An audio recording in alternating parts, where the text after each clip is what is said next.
Bonjour et bienvenue pour un tout nouvel épisode dans Marge à l'Histoire, où aujourd'hui nous sommes à Argenton-sur-Creuse pour vous expliquer que tout d'abord Argenton-sur-Creuse vit surtout de la Creuse et de ce fleuve qui est la mer nourricière pour la ville. C'est avec la ville, non, c'est avec la Creuse que la ville d'Argenton-sur-Creuse va se développer. Avec ses deux ponts et ses maisons qui, selon la ville, qui d'après la ville représente la petite Venise de la Creuse et de la région de l'Indre. Car tout d'abord, nous sommes dans le Berry, qui rejoint le département de l'Indre et du Cher. Et le Berry, en fait, c'est le regroupement de ces deux départements, ainsi que de plus petits départements. Maintenant, en marge à l'histoire.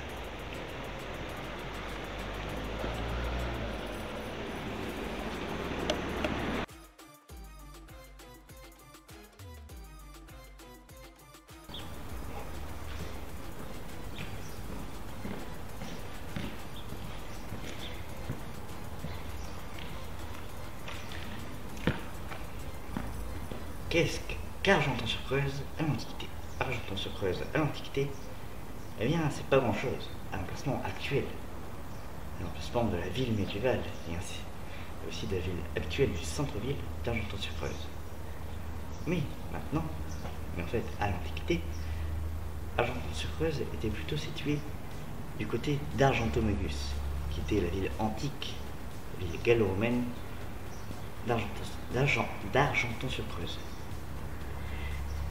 Et donc en fait, je suis devant cette fontaine, qui est une fontaine monumentale, comme on l'a dit.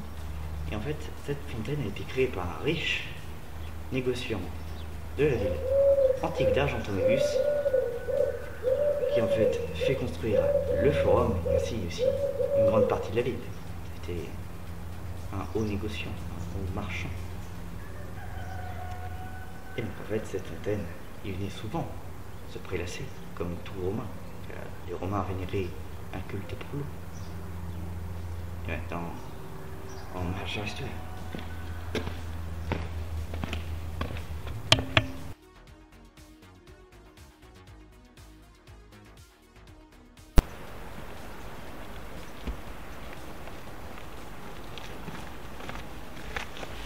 Qu'est-ce que je fais devant cette chapelle?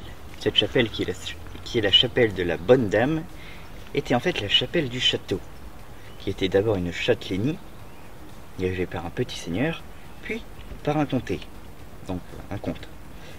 Et donc, cette chapelle qui était la chapelle du château, était située à un emplacement stratégique, car elle était près de la Creuse, qui est en bas de la vallée. Donc c'est la vallée de la Creuse, et donc ce château défendait, on va dire, toute la ville, et aussi tous les alentours. Et donc, ce château, on peut en voir quelques vestiges, comme par exemple sa motte féodale, où je suis, avec sa chapelle, mais il y a aussi la tour du Midi, que nous allons voir juste maintenant, juste après. Maintenant, marge à l'histoire.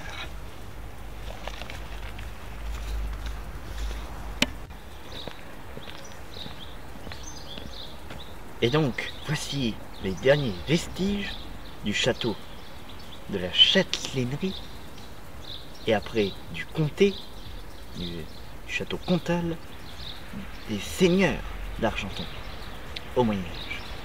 Et donc, cette tour, qui est la tour du Midi, est, d'après les sources, ce qui devait être la porte du château. Et donc, ceci donne un point de vue, ceci donne une approximativation, donc plus ou moins le château comtal et seigneurial d'Argenton était grosso modo un cercle avec plusieurs tours, et donc cette tour du Midi qui est le dernier vestige et qui était sûrement la porte du château comtal et seigneurial des comtes d'Argenton sur Creuse. au Moyen-Âge. Et maintenant, on marche à l'histoire.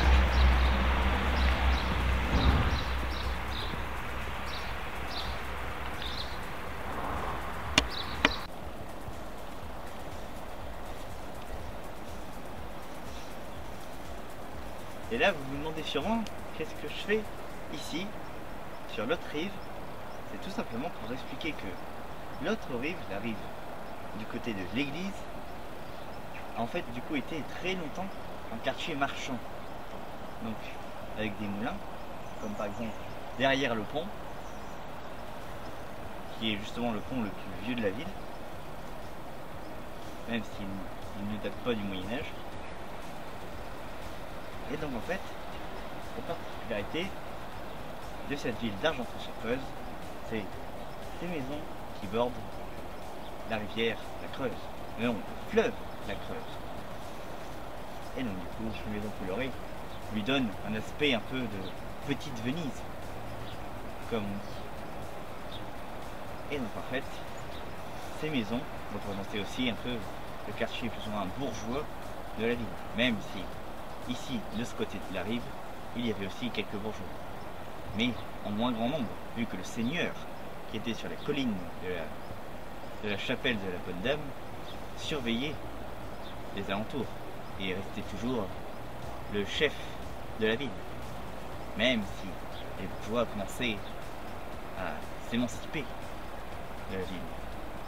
Et donc comme ça, je vous ai expliqué le développement de la ville d'Argenton-sur-Creuse au Moyen-Âge, avec ses bourgeois et ses maisons, qui font d'elle la petite Venise de la Creuse. Et maintenant, on marche à l'histoire.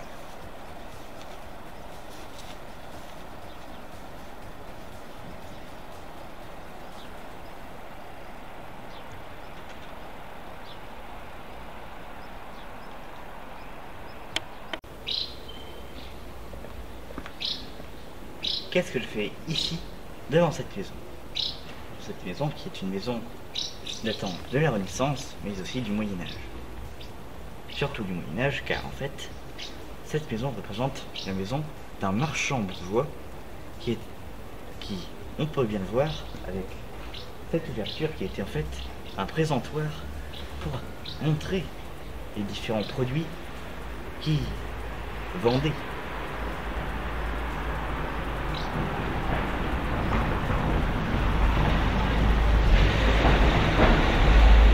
Et donc en fait,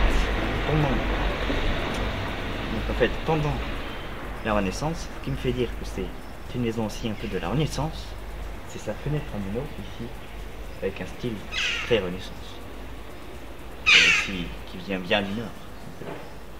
Maintenant, en marche de l'histoire.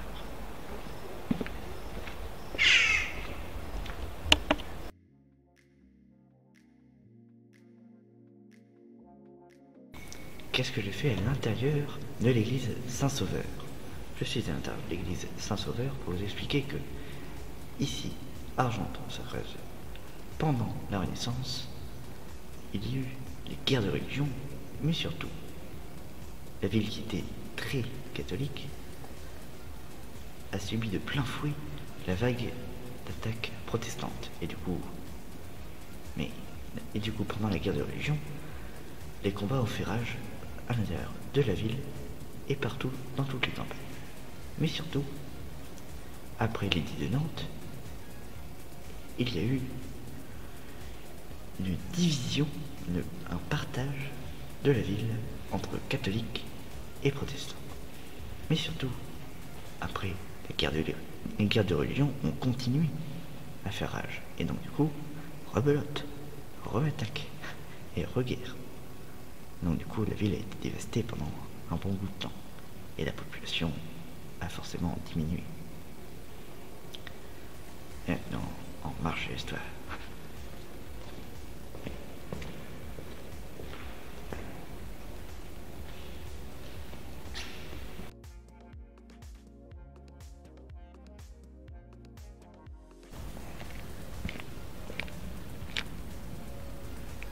Qu'est-ce que je fais devant ces jardins? Je suis devant ces jardins pour vous expliquer que Argenton-sur-Creuse, pendant l'époque moderne, va subir, non, va pas subir, mais va être amélioré par d'immenses améliorations économiques, notamment en utilisant la force motrice de l'eau avec la Meuse, donc avec les moulins à eau, et aussi avec de splendides hôtels particuliers comme l'hôtel de Skevoll, avec ce formidable jardin dessiné par le célèbre architecte et le célèbre jardinier, plus ou moins, André Le Nôtre, le grand, celui qui a fait les grands jardins de Versailles. Et maintenant, en marge à soi.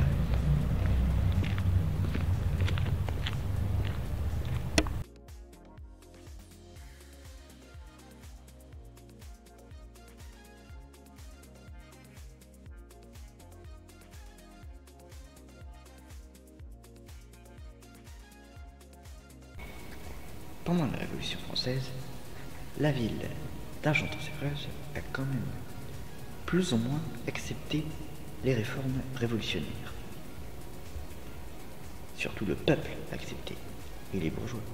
Mais ceux qui n'ont pas accepté, ce sont les seigneurs et aussi les ecclésiastiques.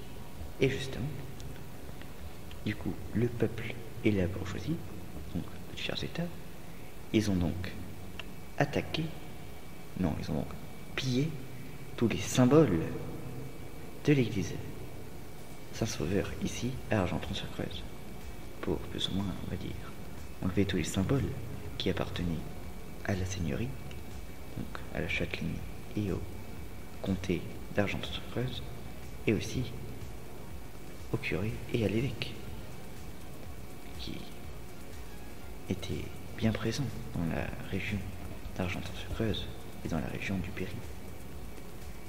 Et donc ces tours ont été bien détruites. Mais on a quand même pu. Mais il y a quand même plutôt quelques statues qui ont été sauvées. Mais ces statues viennent en fait de la chapelle Notre-Dame, la chapelle de la Bonne Dame, qui était en fait à l'ancien emplacement du château.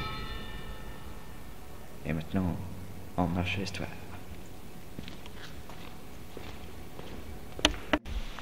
Et justement, la preuve que Argenton-sur-Creuse et ses alentours ont fourni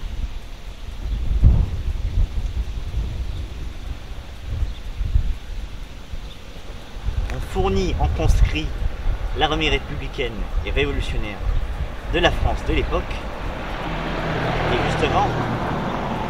Et justement là, ici, à Chasseneuil, à quelques kilomètres d'Argenton-sur-Creuse, où ce monument honore les soldats de l'armée de la conscription, avec plusieurs soldats qui ont fait les batailles de la Révolution française et les conquêtes de Napoléon.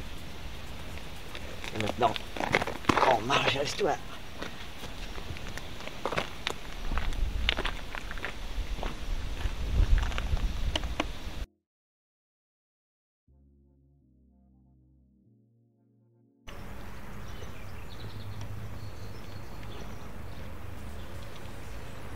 Argenton-sur-Creuse pendant la Première Guerre mondiale, étant à l'arrière du front, étant économiquement et industriellement très développée, elle fut choisie pour servir de camp d'internement, comme beaucoup d'autres villes de France, pour servir plus ou moins de prison temporaire aux soldats prisonniers venus du front, soit allemands, soit austro-hongrois à l'époque. Mais après, pendant la Seconde Guerre mondiale, Argenton-sur-Creuse a subi un massacre commis par la Waffen-SS, qui était le bras armé de l'Allemagne nazie à l'époque, pendant la Seconde Guerre mondiale. Et donc en fait, ce mémorial juste derrière moi honore les morts des 67 civils habitants, résistants et soldats qui sont morts ici à Argenton-sur-Creuse. par la 2e division Das Reich de la Waffen-SS. Et donc, ce massacre a été commis le 9 juin 1944. Et merci de m'avoir suivi, et en marche à l'histoire.